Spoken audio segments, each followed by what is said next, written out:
Bismillahirrahmanirrahim.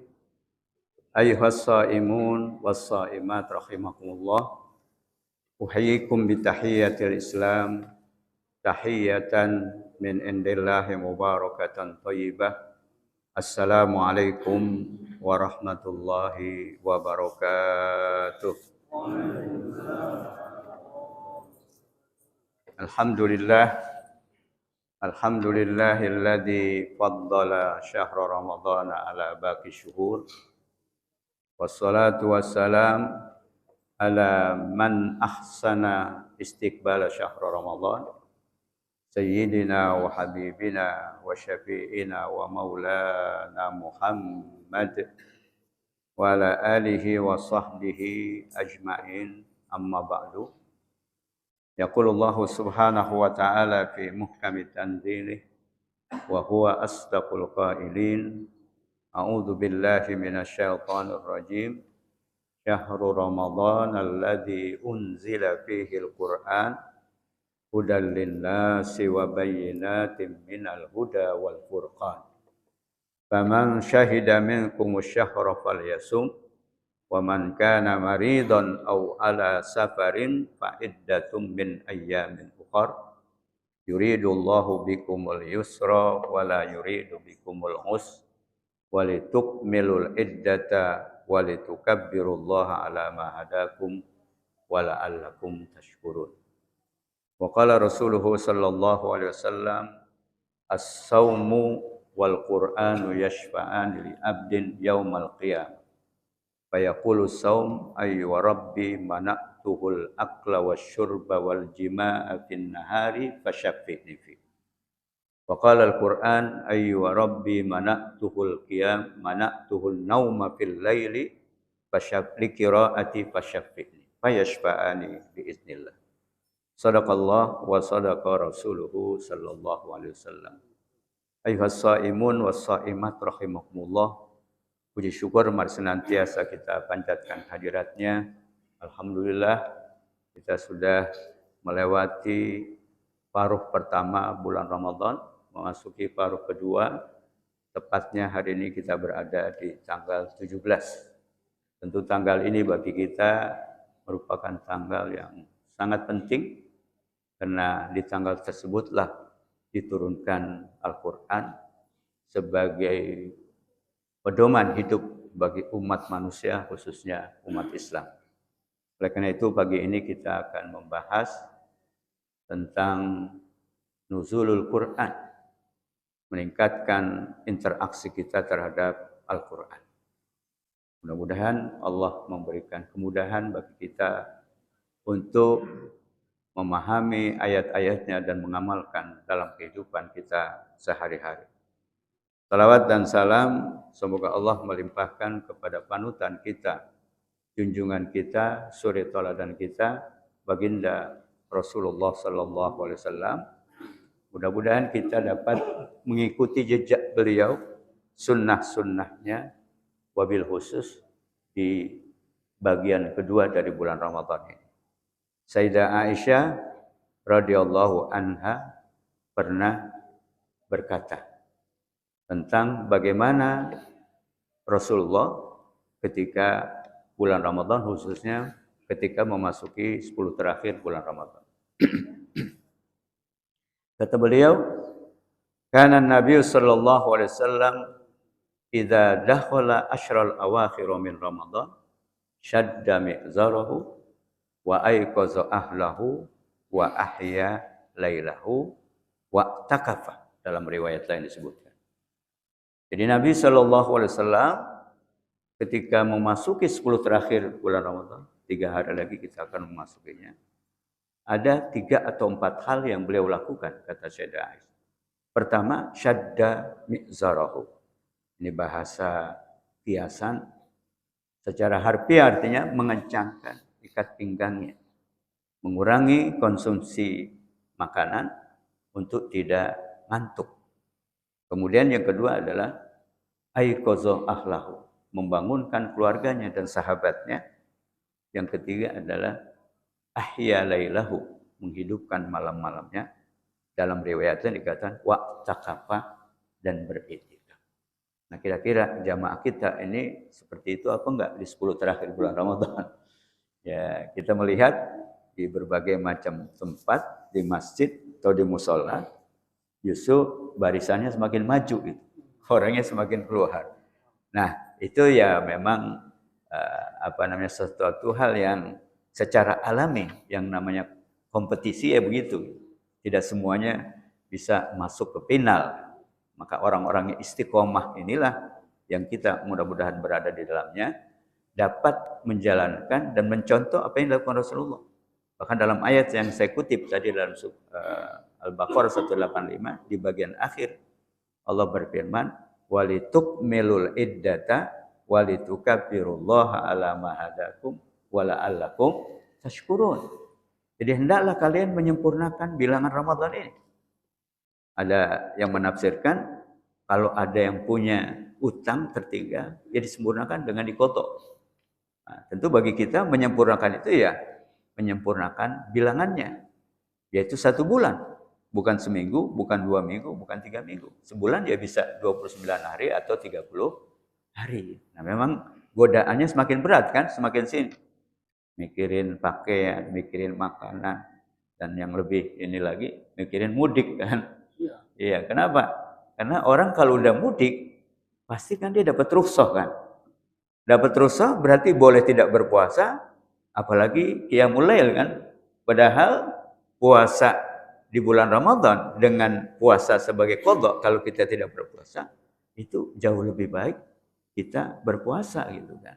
Wa antasumu khairul lakum. Jadi meskipun kita mendapat rukhsah, mendapat dispensasi dan keringanan ketika sakit maupun berpergian, tapi kalau kita berpuasa itu lebih baik. Kenapa? Karena nilai puasa, nilai ibadah di bulan Ramadan ini itu berbeda, berlipat ganda pahalanya. Man adda khaslatan minal khair kana kaman adda faridah wa man adda faridah kana kaman adda sab'ina faridah. Jadi barang siapa yang melakukan hal-hal yang sunnah, maka akan mendapat ganjaran pahala wajib. Dan barang siapa yang melaksanakan ibadah wajib di bulan Ramadan ini, maka akan dilipat gandakan pahalanya menjadi 70 kali lipat. Nah, sehingga ketika mereka bepergian atau sakit, meskipun dapat rukhsah untuk tidak berpuasa dan nanti diqadha, tapi nilai berpuasa di bulan Ramadan ini jauh lebih baik. Oleh karena itu Allah menyatakan wa antasumu khairul lakum. Nah, mudah-mudahan kita ini termasuk orang istiqomah menjalankan perintah Allah tadi, sempurnakanlah bilangannya. Nah, kalau sudah sempurna barulah kita mengagungkan asma Allah karena sudah mendapat petunjuk bisa melaksanakan ibadah Ramadan dengan sempurna. Nah, oleh karenanya orang yang tidak puasa, tidak tarawih ya nggak layak untuk merayakan hari kemenangan yang kita sebut dengan Idul Fitri dan tidak pantas mendapatkan ucapan minal aidin wal faizin. Karena ucapan itu maknanya selamat kembali kepada fitrah dan selamat meraih kesuksesan terbebas dari api neraka nanti ketika bertemu oleh Allah. Nah, mudah-mudahan kita bisa istiqomah sampai akhir Ramadan. Amin ya rabbal alamin. Nah, para jamaah sekalian, terkait dengan peringatan malam nuzul Quran. Nah, ini suatu momen yang penting bagi kita untuk mengintrospeksi diri kita. Jadi, sejauh mana kita sudah melaksanakan kewajiban-kewajiban kita terhadap Al-Quran.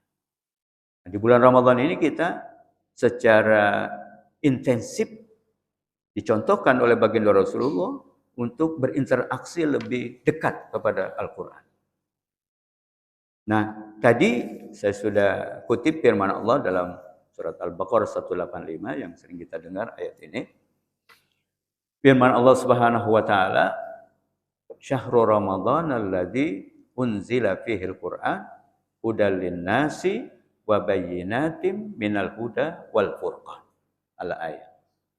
Jadi bulan Ramadan ini diturunkan pertama kali Al-Qur'an. Apa fungsi dan tujuannya diturun Al-Qur'an? Di situ Allah menyebutkan 3. Yang pertama, Al-Quran itu adalah hudal linnas. Sebagai hidayah, sebagai petunjuk, sebagai pedoman, sebagai way of life buat manusia. Kemudian yang kedua adalah wa bayyinatin minal huda. Al-Quran juga sebagai mubayyin, sebagai mufassir, sebagai muwaddi, sebagai penjelas, petunjuk yang global dalam Al-Quran, kemudian ditafsirkan, dijelaskan, dirinci oleh Al-Quran itu sendiri pada tempat dan ayat yang lain. Seperti yang sudah kita bahas misalnya rangkaian ayat-ayat yang terkait dengan masalah ibadah Ramadan, mulai ayat 183 sampai ayat 187 dalam surat Al-Baqarah itu satu sama lain saling menafsirkan. Sehingga kalau kita hanya baca ayat 183 dari surat Al-Baqarah itu, kita belum tahu yang kutiba alaikumusiyam itu puasa apa gitu. Sehingga dengan kita membaca ayat berikutnya sampai pada ayat 185 jelas yang dimaksud puasa yang diwajibkan itu adalah puasa di bulan Ramadan. Nah, yang ketiga, Al-Quran itu berfungsi sebagai Al-Furqan. Seperti nama masjid kita ini.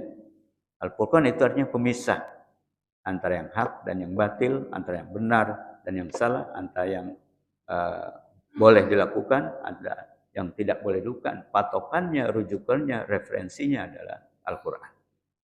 Nah, ketiga fungsi ini tidak akan efektif, tidak akan bermakna kalau kita tidak tahu isi dan kandungan Al-Quran. Nah, oleh karena itu, maka di bulan Ramadan ini, Rasulullah SAW mencontohkan kepada kita agar interaksi kita terhadap Al-Quran itu kita tingkatkan. Yang pertama misalnya bahwa dari Abdullah ibnu Abbas ya, Abdullah ibnu Abbas radhiyallahu anhu itu pernah berkata, beliau mengatakan, kana Nabi sallallahu alaihi wasallam ajwadan nasi bil khair. Wa kana ajwada ma yakunu fi Ramadan hina yalqahu Jibril ya'ridu alaihi al-Qur'an hatta yansali. Wa kana ajwada minar rihil mursal. Nah, hadis yang diriwayatkan oleh Abdullah ibnu Abbas ini menunjukkan bagaimana interaksi Rasulullah terhadap Al-Quran dengan Al-Quran di bulan Ramadan ini. Di situ dijelaskan bahwa Rasulullah SAW bulan Ramadan ini selalu melakukan yang kita sebut dengan tadarus. Ya. Berinteraksi dengan Al-Quran disaksikan oleh Malaikat Jibril untuk mereview kembali, memurajaah kembali ayat-ayat dan surat-surat yang telah diturunkan sekaligus juga menetapkan urutan-urutannya. Nah, itu dilakukan di setiap bulan Ramadan. Sehingga di situ digambarkan bahwa Rasulullah SAW adalah orang yang paling dermawan.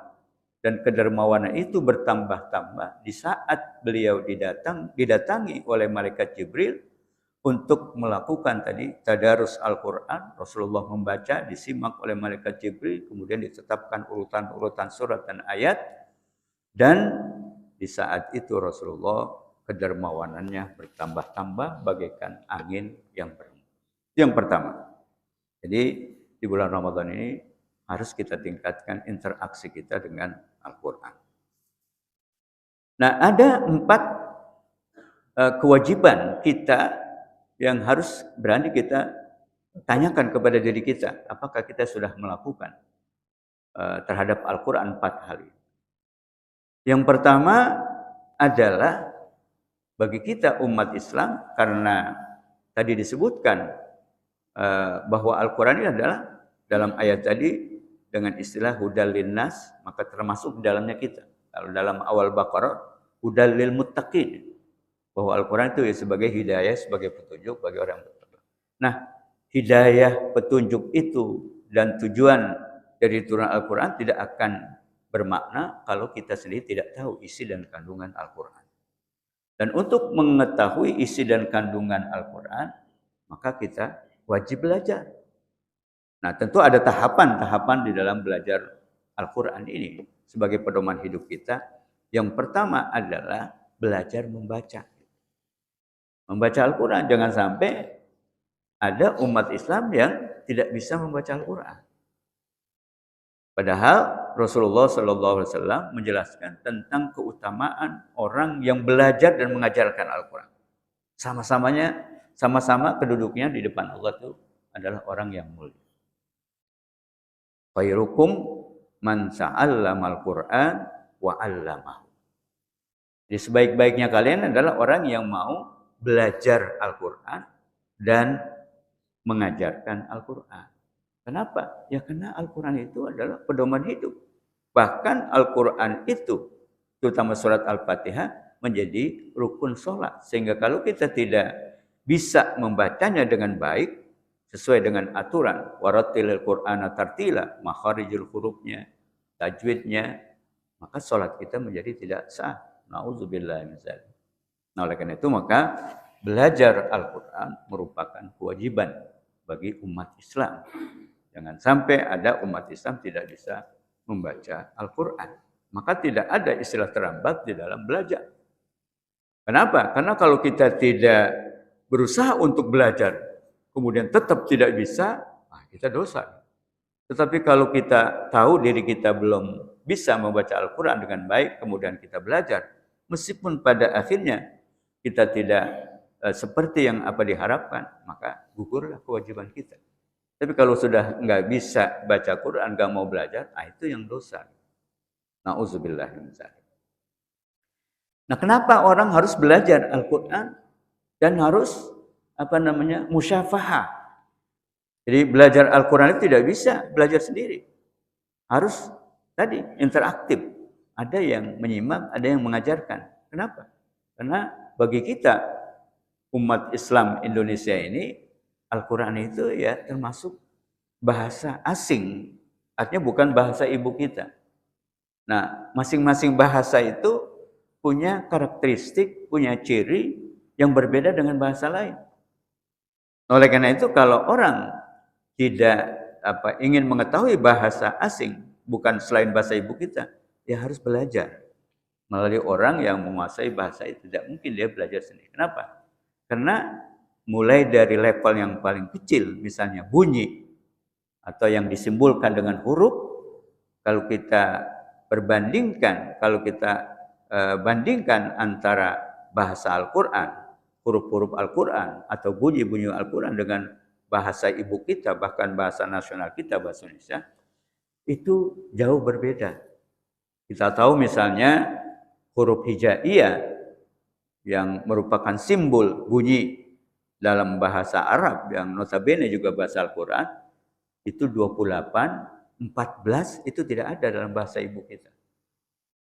Jadi kalau kita tidak belajar, yang 14 itu tidak akan tepat kita melafalkan bunyi-bunyi itu. Yang mudah misalnya A dengan A.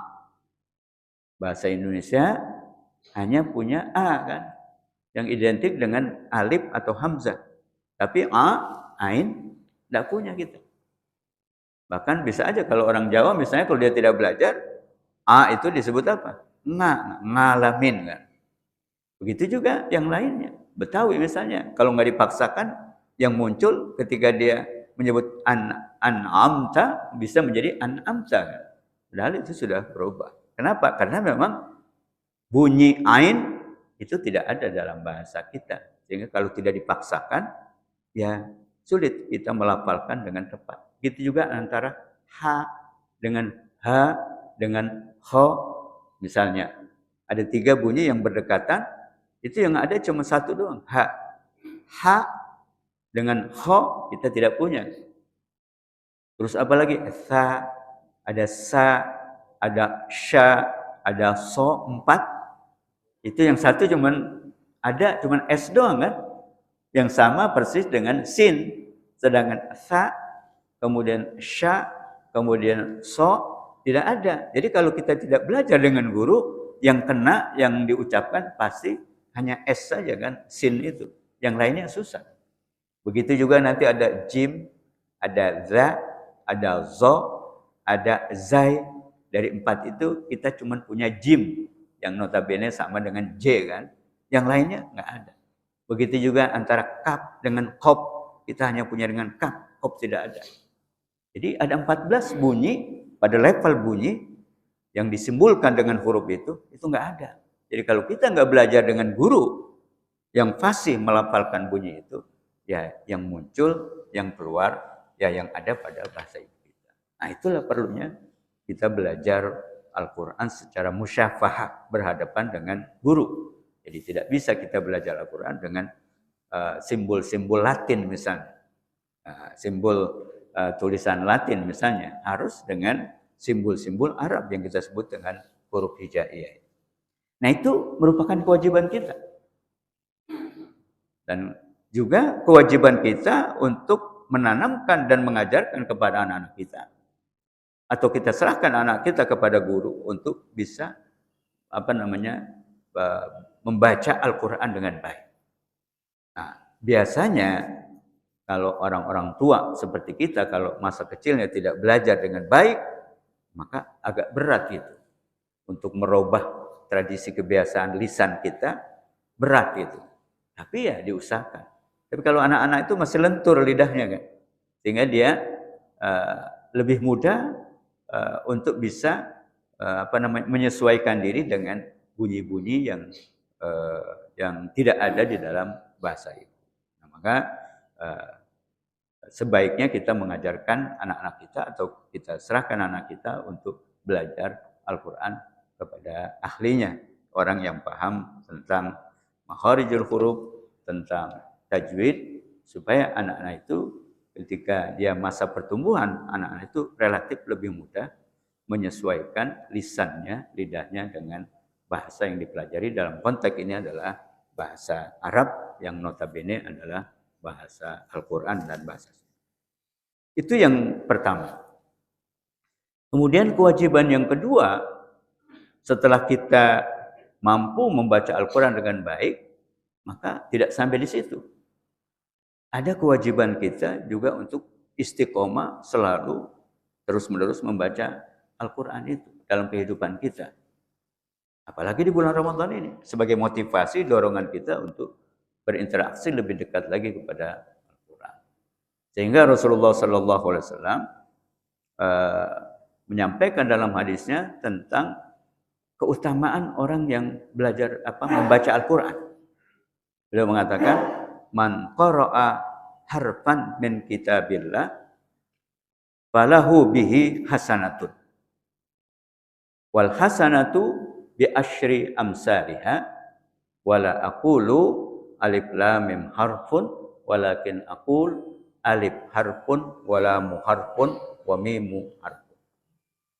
Jadi kata beliau, barang siapa yang membaca satu huruf dari kitabullah, kitab Allah, itu maksudnya Al-Quran, maka dia akan mendapatkan satu kebajikan. Dan kemudian satu kebajikan itu akan dilipat gandakan menjadi 10 kali lipat. Kemudian beliau menjelaskan, aku tidak mengatakan alif lam mim itu satu huruf, tetapi alifnya sendiri satu huruf, lamnya satu huruf, mimnya satu huruf. Sehingga kalau kita baca alif lam mim saja misalnya, maka sudah mendapatkan 30 kebajikan. Itu tadi satu huruf 10 kali lipat, sehingga kalau 3 huruf menjadi 30 kali. Nah itu satu motivasi, dorongan, rangsangan dari baginda Rasul supaya kita selalu membaca Al-Quran. Nah, itu di luar atau umum, di luar bulan Ramadan. Apalagi di bulan Ramadan ini, di mana pahala ibadah itu dilipat gandakan. Nah, oleh karena itu kita dekatkan diri kita di bulan Ramadan dengan terus membaca Al-Quran sehingga kita mendapatkan pahala yang besar. Dan berikutnya adalah setelah kita istiqomah terus membaca Al-Quran, maka juga tidak cukup sampai di situ. Meskipun orang yang membaca Al-Quran, meskipun tidak paham maknanya, itu sudah dapat pahala gitu. Tetapi kalau dia baca dan memahami isi dan kandungannya, tentu pahalanya akan lebih besar lagi. Nah, ada hadis Rasulullah SAW yang memotivasi kita untuk memahami, mentadaburi Al-Quran itu. Selain membaca tentunya tadi. Yaitu hadis Rasulullah SAW yang mengatakan, wa majtama'a qaumun fi baitin min buyutillah yatluna kitaballah wa yatadarasuna fima bainahum illa nazalat alaihimus sakinatu wa ghasyiyatuhumur rahmatu wa haffathumul malaikatu wa zakarallahu fiman indahu. Ini hadis memotivasi kita, mendorong kita tidak hanya sekedar membaca Al-Quran, tapi juga mentadaburi, mendalami isi dan kandungannya. Dan itu tadi secara bersama-sama melakukan kajian atau pengajian terhadap Al-Quran. Jadi kata beliau, tidaklah berkumpul suatu jamaah, suatu komunitas, suatu masyarakat di salah satu rumah Allah, yaitu masjid. Kemudian di dalamnya mereka dalam perkumpulan itu yatluna kitab Allah, membaca ayat-ayat Allah. Jadi membaca itu bisa qiraah, bisa tala, yatlu. Maka dalam istilah kita biasanya kalau MCQ itu bukan musabaqah qiraatul Quran, tapi musabaqah tilawatil Quran. Nah, jadi berkumpulnya mereka di rumah Allah itu, di masjid itu, mereka melakukan apa? Yatluna kitab Allah. Mereka membaca ayat-ayat Allah seperti yang kita lakukan ini, meskipun baca itu artinya tidak harus berurutan begitu, karena kaitannya adalah lanjutnya wa yatadarasuna fima bainahum.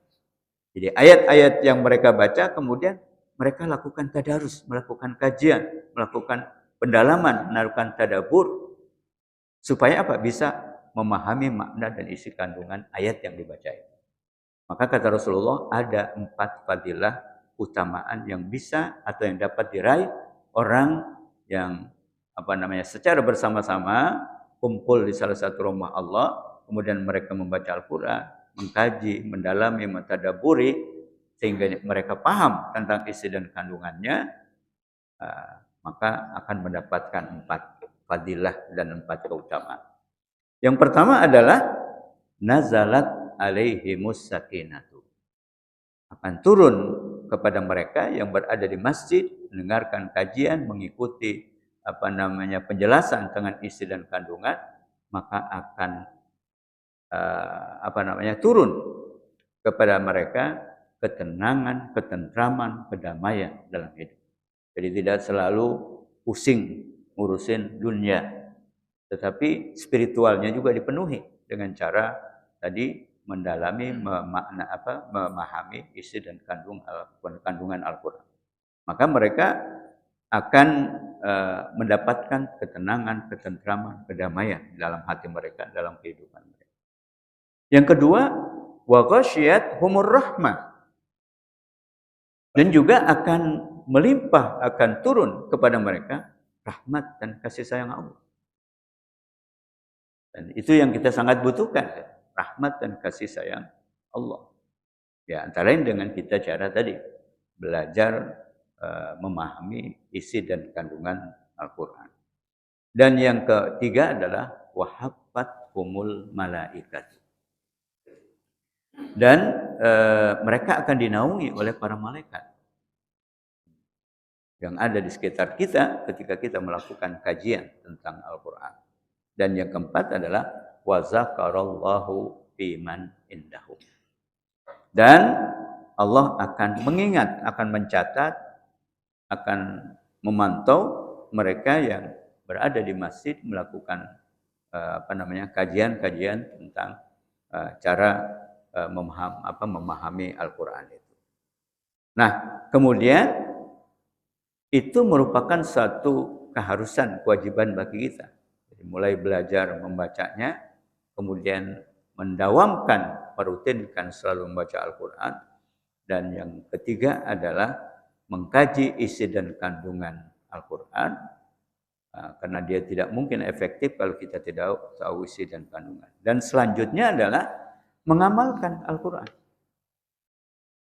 Sayyidah Aisyah radhiyallahu anha pernah bertanya pernah ditanya oleh salah seorang sahabat tentang bagaimana perangai, bagaimana akhlak, bagaimana kebiasaan Rasul dalam kehidupannya. Pertanyaan itu berbunyi, kaifa kana khuluqu Rasulillah sallallahu alaihi wasallam. Kata sahabat ini, wahai Aisyah, bagaimana sih perangai, perilaku, sikap, akhlak Nabi dalam kesehariannya, karena beliau salah seorang dari istrinya sehingga tahu persis bagaimana akhlak Rasulullah dalam keseharian. Maka dengan singkat Sayyidah Aisyah menjawab, kana khuluquhul Quran. Jadi beliau mengatakan bahwa akhlak, perilaku, sikap, adab Rasulullah adalah sebagai implementasi, sebagai pengejawantahan, sebagai penerapan dari apa yang ada di dalam Al-Quran. Nah, kenapa? Karena memang ya beliau adalah orang yang menerima wahyu dan kemudian menyampaikan kepada umatnya, sekali juga mencontohkan, mempraktekkan isi dan kandungan Al-Quran. Nah, ini saya kira yang harus berani kita mengintrospeksi diri, terutama di bulan Ramadan ini, untuk menanyakan kepada diri kita masing-masing, sejauh mana kita sudah berinteraksi dengan Al-Quran, 4 langkah tadi, 4 hal tadi, yaitu berusaha untuk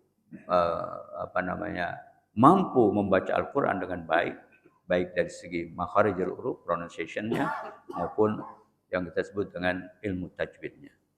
Kemudian setelah itu kita mendawamkan, merutinkan untuk senantiasa membaca Al-Quran.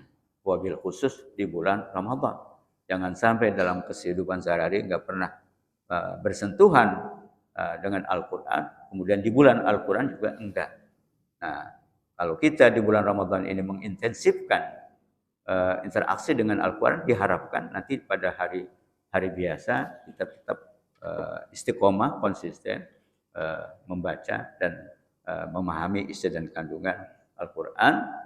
Nah, kemudian setelah itu kita secara berjamaah mengkaji, mempelajari isi dan kandungannya, yang pada akhirnya setelah kita memahami adalah kita mengamalkan Al-Quran dalam keseharian kita.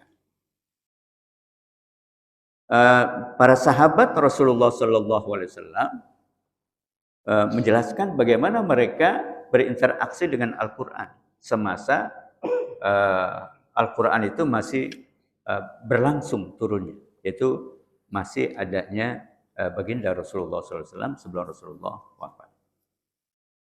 Mereka mengatakan, para sahabat itu, kunna fi ahdi Rasulillah sallallahu alaihi wasallam la nujawizu as-surata minal Qur'ani hatta nahfadhaha wa na'mala biha fa ta'allamna al-ilma wal amala jami'an.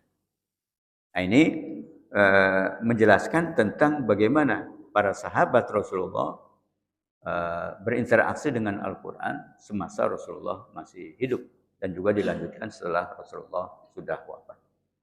Jadi kata mereka, kunna fi ahdi Rasul sallallahu alaihi wasallam. Kami pada masa Rasulullah sallallahu alaihi wasallam la nujawizu surata minal Quran. Jadi mereka tidak beralih dari satu surat ke surat yang lain, dari satu ayat ke ayat yang lain, sampai mereka menghafal surat-surat dan ayat itu. Dan tidak berhenti sampai di situ, tetapi wa na'mala biha. Kemudian kami juga mengamalkan isi dan kandungan ayat-ayat tersebut yang kami terima dari Rasulullah, kami pelajari, kami baca, kami hafal, dan kemudian kami amalkan. Nah, sehingga dengan demikian kata mereka, fata'allamnal ilma wal amala jami'an. Sehingga dalam waktu yang sama kami belajar ilmu tentang Al-Quran dan juga menerapkannya dalam keseharian. Nah, sekarang kan di kita ini lagi ngetren, yaitu apa? Hifzul Quran, menghafal Al-Quran. Jadi di mana-mana pesantren sekarang ada bagian khusus namanya tahfiz sebagai pilihan. Dan juga alhamdulillah ini suatu tren yang bagus itu. Meskipun di negara-negara Islam lain sudah lama tradisi untuk mengharuskan anak-anak baik itu siswa maupun mahasiswa untuk menghafal Al-Quran. Jadi bukan hanya tadi membaca tapi juga menghafal. Misalnya di Al-Azhar Mesir Saya waktu di Sanawiyah itu, di SMA itu setiap tahun wajib menghafal 1 juz itu. Sehingga kalau di SMA 4 tahun di sana, yang 4 juz harus hafal. Begitu juga di universitasnya, bukan hanya di jurusan agama, karena kita tahu Al-Azhar itu ada berbagai macam jurusan. Ya tentu kuantitasnya yang berbeda. Kalau kita belajar di Fakultas Syariah misalnya, atau Fakultas Tafsir, maka kewajiban untuk menghafal Al-Quran itu ya 1 Quran. Setiap tahunnya 7,5 juz. Tapi kalau fakultas-fakultas umum, misalnya seperti saya di Tarbiyah Pendidikan, atau Fakultas Kedokteran, Fakultas Ekonomi, segala macam, mereka wajib juga menghafal Al-Quran setiap tahunnya, tapi cuma 1 juz. Nah, itu. Nah, di kita juga alhamdulillah sekarang sudah tren itu sudah ada, tapi tentu tidak sebatas hanya menghafal saja. Jadi di samping kita belajar membaca, memahami isi kandungan, menghafalnya, juga memahaminya sehingga bisa diterapkan dalam kehidupan kita sehari-hari. Nah, para jamaah sekalian, jadi inilah yang harus kita melakukan introspeksi di bulan Ramadan ini tentang kewajiban kita terhadap Al-Quran. Tentu masih ada kesempatan bagi kita kalau kita berani melihat kekurangan kita, masih ada kesempatan kita untuk bisa melakukan 4 langkah tadi, sehingga meningkatkan interaksi kita terhadap Al-Quran, mulai belajar membaca, merutinkan membaca Al-Quran dalam kehidupan kita sehari-hari, kemudian berusaha untuk bisa memahami isi dan kandungan Al-Quran, dan pada gilirannya adalah kita bisa mengamalkan Al-Quran itu dalam kehidupan kita sehari-hari. Sayyidina Ali karramallahu wajhah pernah mendengar Rasulullah SAW bersabda. Ini suatu warning, suatu peringatan dari Rasulullah terhadap kita yang hidup di akhir zaman. Apa kata Sayyidina Ali? Sami'tu Rasulullah sallallahu alaihi wasallam yaqul, satakunu fitanun kaqita'il lailil muslim. Qultu ya Rasulullah, wa mal makhraju minha? Qala kitabullah tabarak wa ta'ala. Jadi kata Sayyidina Ali karramallahu wajhah, beliau pernah mendengar Rasulullah SAW bersabda. Apa kata Rasulullah dalam sabdanya? Akan datang suatu masa di mana masa itu penuh dengan fitnah, penuh dengan ujian dan cobaan, bagaikan malam yang gelap gulita. Orang susah membedakan mana yang benar, mana yang salah, karena sudah bercampur aduknya antara hak dan batil. Maka kemudian Sayyidina Ali bertanya, qultu ya Rasulullah, qultu wa mal makhraj ya Rasulullah. Aku kemudian berkata kepada Rasulullah, ya Rasulullah, jika demikian halnya zaman yang akan datang itu, apa solusinya? Apa makhrajnya? Jalan keluarnya untuk menghadapi kondisi yang sulit nanti di masa yang akan datang.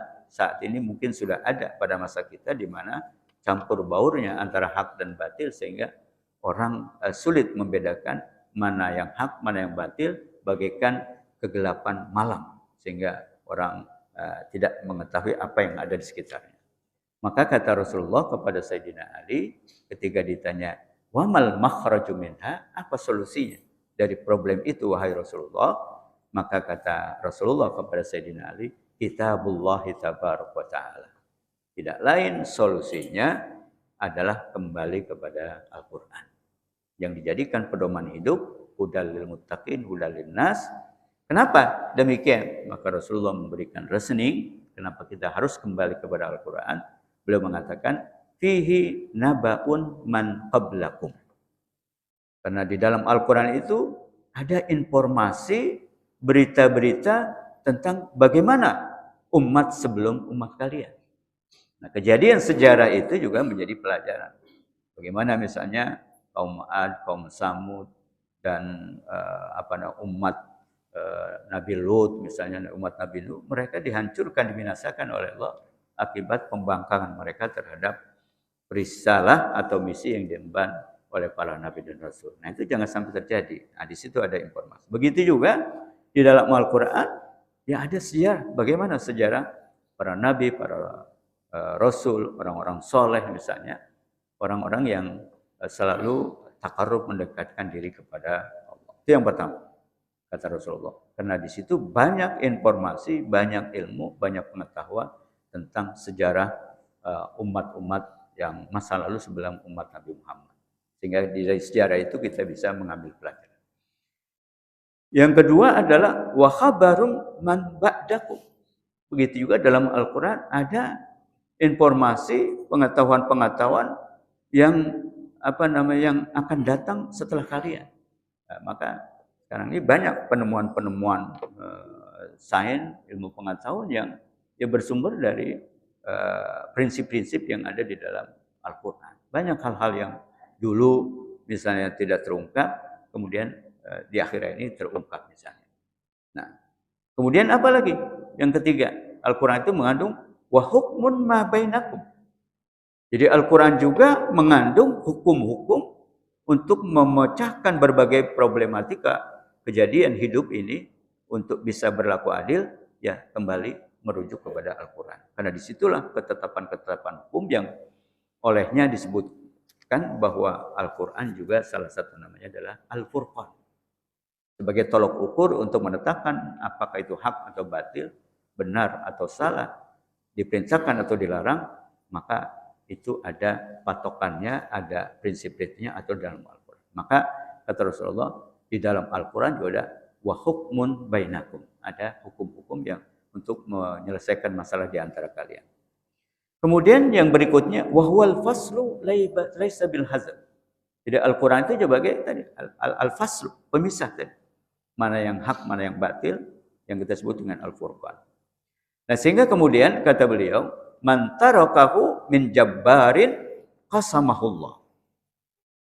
Oleh karena itu barang siapa yang menyampingkan Al-Qur'an, menjauhkan Al-Qur'an dari kehidupannya, anjabar yang karena kesombongan, tidak meyakini dengan kebenaran Al-Qur'an, maka ancaman Allah kata Rasulullah, qasamahullah. Jadi mereka akan dibinasakan, akan dihancurkan oleh Allah. Kemudian yang terakhir adalah wa man ibtagha al-huda min ghairihi adallahullah. Jadi barang siapa yang menjadikan selain Al-Quran sebagai petunjuk hidupnya, sebagai hidayah, selain apa yang Allah turunkan dalam Al-Quran, maka kata Rasulullah, adallahullah. Maka Allah akan menyesatkan jalan orang tersebut, tidak akan selamat dalam kehidupan dunia, apalagi di akhirat. Hadirin jamaah yang dimuliakan Allah Subhanahu wa taala, jadi inilah kajian kita pada pagi hari ini dalam momen peringatan Nuzul Quran.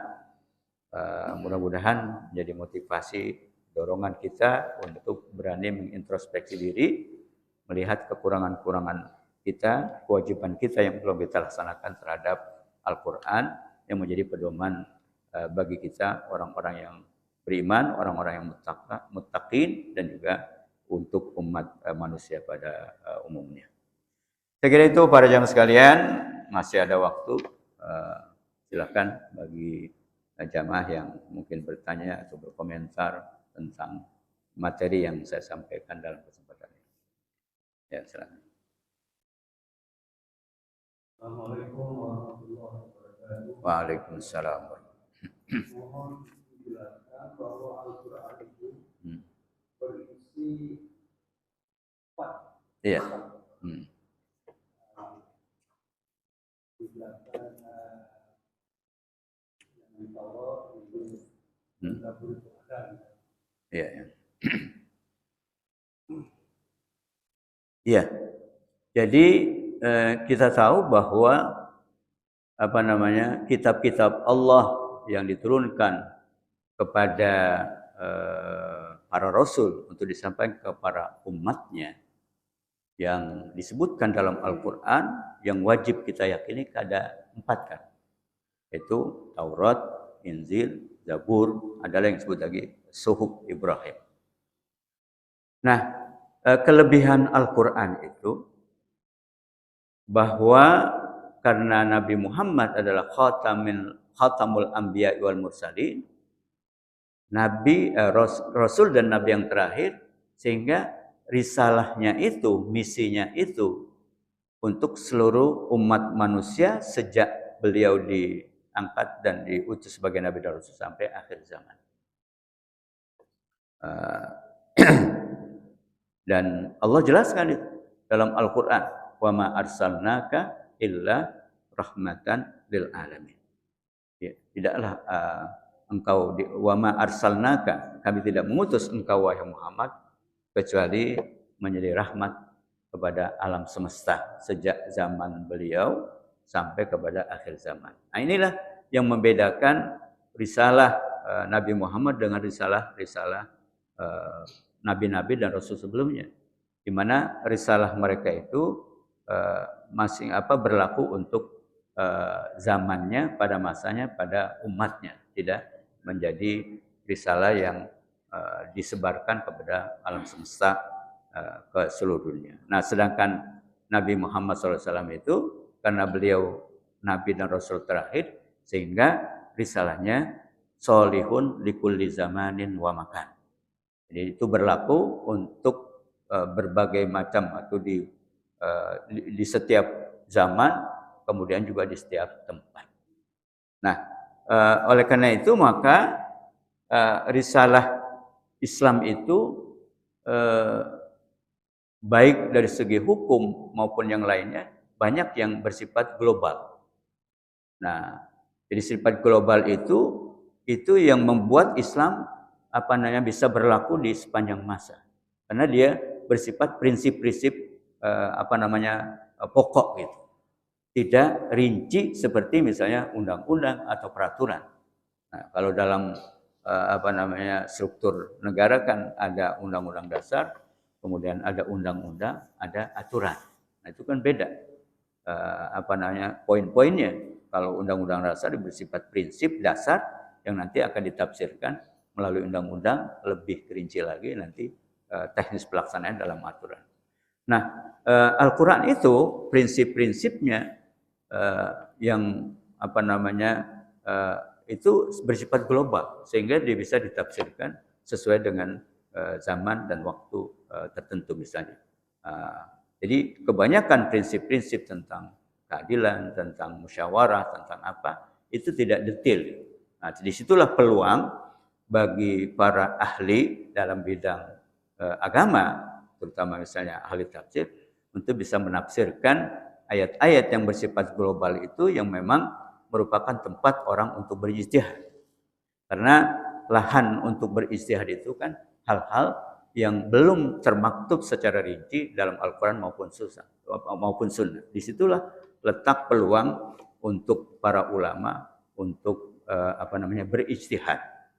Nah, banyak hal-hal yang terkait dengan masalah keduniaan mengatur kehidupan ini, itu prinsipnya bersifat global, bersifat umum, sehingga dia bisa ditafsirkan. Makanya yang namanya ilmu tafsir itu tidak pernah berhenti ya. Dari mulai zaman sahabat, tabi'in, tabi'in, sampai kepada era modern ini, terus saja ada para penafsir yang menafsirkan Al-Quran, yang bisa jadi penafsiran para ulama terdahulu misalnya tidak sesuai lagi, karena yang namanya tafsir itu kan ikhtiar atau ijtihad para ulama, sehingga dia tidak mutlak.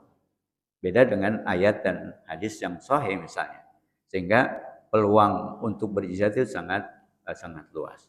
Nah, maka misalnya umat-umat sebelum umat Nabi Muhammad, para nabi dan rasul itu dia punya ajarannya dibatasi dengan waktu dan tempat. Nah, maka ketika Nabi Muhammad datang, maka perintah-perintah yang bersifat umum yang berlaku sepanjang zaman itu ya tetap ada dalam Quran. Masalah akidah misalnya, masalah ketuhanan, masalah akhirat, kehidupan akhirat, misalnya masalah pembalasan, itu semua ajaran-ajaran dari segi akidah itu sama semua. Dari sejak Nabi Adam kepada Nabi dan Rasul yang lain sampai kepada baginda Rasulullah. Sedangkan ayat-ayat yang terkait dengan hukum tentang muamalah, misalnya dalam berinteraksi sosial, itu yang berubah-ubah. Jangankan dari satu masa Rasul kepada Rasul yang lain. Tentang syariat ini yang terus memang berkembang karena dia mengikuti perkembangan budaya dan masyarakat.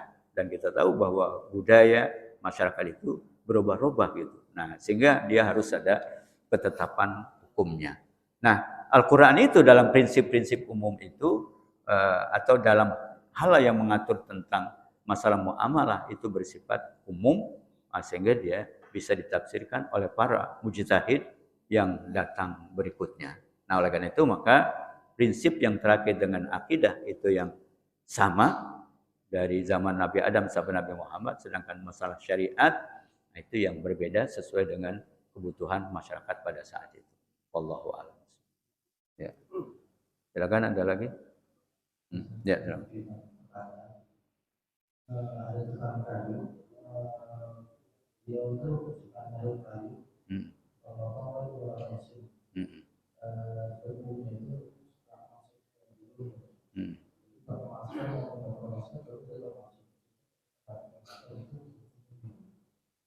Maksudnya masalah puasa kan?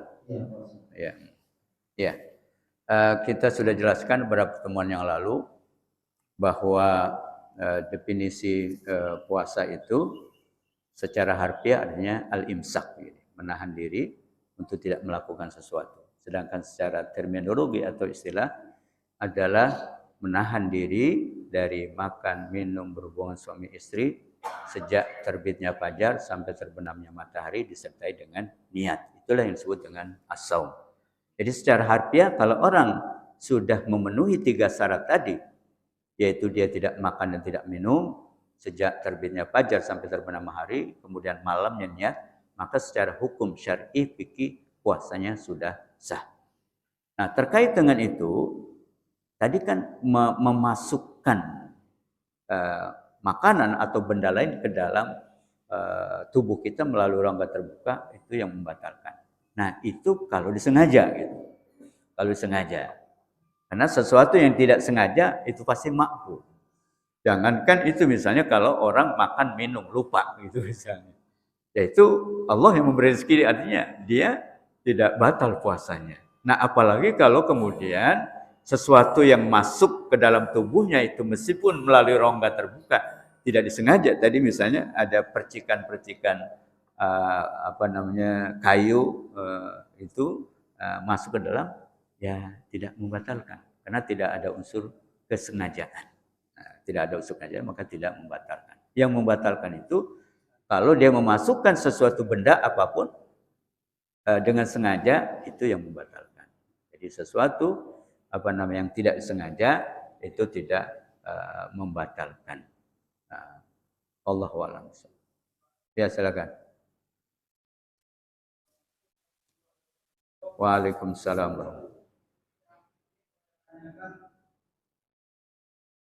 Mengenai ayat-ayat mutasabihat. Iya.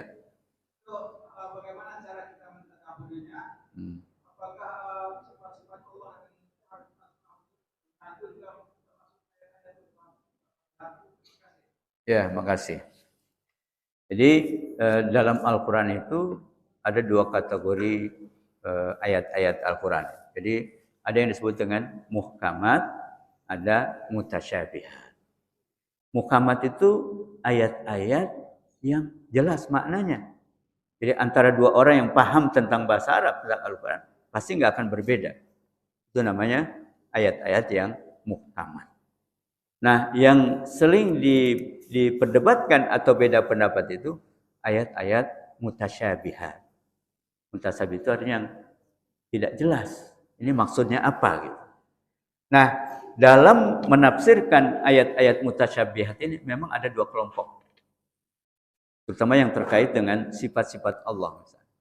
Termasuk juga dengan muqatta'at bil Quran. yaitu ayat-ayat potongan-potongan dari huruf-huruf, misalnya alif lam mim kaf ya ain shad, kemudian yasin segala macam. Kan itu bukan kata gitu. Jadi itu susunan huruf-huruf yang tidak mempunyai makna menurut pemahaman kita manusia. Maka ketika kita membaca ayat-ayat itu diajarkan kita untuk mengembalikan kepada Allah. Jadi kita sebut apa? Wallahu a'lam bimuradih. Nama saya ada di situ. Nah, cuman pakai hak gitu. Itu apa maksudnya? Wallahu a'lam bimuradihi. Allah yang Maha tahu tentang maksudnya itu apa sih gitu. Nah, kita tidak bisa memahami itu ayat-ayat mutasyabihat tadi. Nah, termasuk juga ayat mutasyabihat itu misalnya ayat-ayat yang secara bahasa bisa dipahami. Misalnya apa? Wa ma ramaita iz ramaita walakinnallaha rama.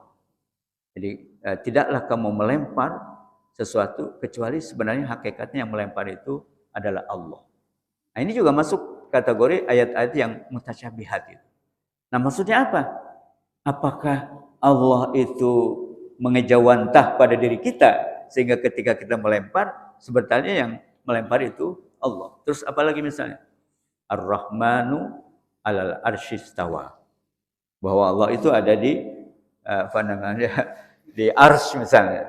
Nah, ini ayat-ayat mutasyabihat. Nah, apakah Allah memang berdiam ada di sana? Nah, itu. Jadi dalam konteks pemahaman ayat ini ada dua kelompok. Ada yang disebut dengan kelompok al-mu'awwilin atau takwil. Ada kelompok yang mujassim. Mujassim itu artinya memahami ayat apa adanya. Kalau misalnya dalam ayat Ar-Rahmanu 'alal arsyistawa bahwa Allah itu ada di aras, ya udah dipahami seperti itu, jangan pakai ditafsirin yang lain. Tapi ditambah laisa kamitslihi syai'un. Jadi jangan dibayangkan bahwa Allah itu ada di aras, ada di kursi di aras, berarti ada yang lebih besar dari Allah, misalnya kursinya. Kemudian berarti Allah itu menyerupai manusia, perlu tempat gitu kan. Nah, itu yang diperdebatkan itu. Berarti kalau dia perlu tempat, dia duduk satu tempat kursi, berarti dia lebih kecil dari kursinya kan. Nah, ini ayat-ayat yang mutasyabihat sehingga ada dua kelompok yang cara menafsirkan ayat ini. Ada yang disebut tadi takwil, ada yang tajsim. Takwil itu artinya mentakwilkan. Jadi tidak memaknai satu ayat itu secara bahasa saja. Artinya dianalisis, diberikan makna lain. Kenapa? Karena kan bahasa juga ada bahasa kiasan kan, tidak selalu langsung gitu. Nah, maka kelompok yang tadi mengatakan bahwa secara harfiah seperti itu, ya pahami seperti itu, tapi ditambah laisa kamitslihi syai'un. Jangan dibayangkan seperti makhluk itu, keberadaan Allah di aras misalnya. Kemudian ketika orang melempar dengan itu. Nah, ini yang disebut dengan mujassim, kelompok mujassim, sehingga seakan-akan dengan penafsiran ayat secara etimologi, secara bahasa itu, sehingga menyerupakan Allah dengan makhluk tadi.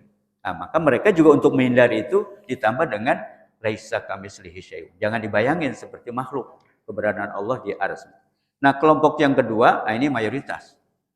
Jadi yang muawwil tadi yang mentakwilkan. Jadi kalau Allah dalam ayat tadi berada di aras, maksudnya Allah lah yang mewujudkan aras.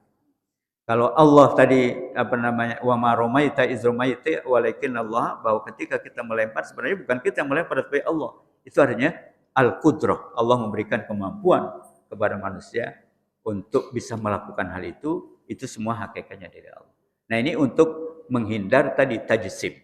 Nah, ini namanya kaum takwil yang mentakwilkan ayat itu supaya terhindar dari tasyabuh tadi, menyerupakan Allah dengan makhluk itu. Nah, jadi dua kelompok ini mana yang benar? Tapi kalau dari segi mayoritas, ya kelompok takwil itu lebih banyak daripada kelompok mujassim tadi kan. Karena tadi kekhawatiran nanti kita bisa terjatuh kepada kesyirikan karena menyerupakan Allah dengan makhluknya. Nah, ini memang perdebatan dalam ilmu kalam.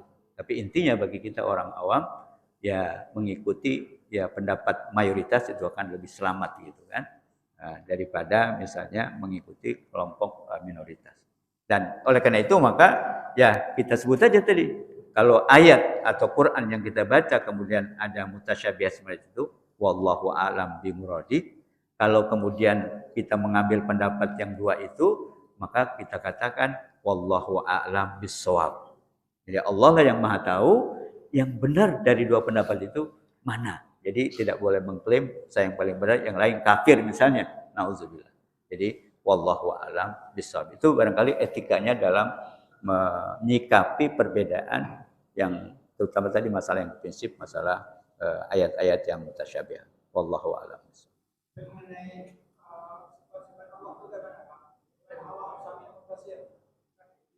Kenapa? Oh iya. Iya, Sami'un Basir misalnya. Ya, itu juga ada perdebatan masalah asma wa sifat kan.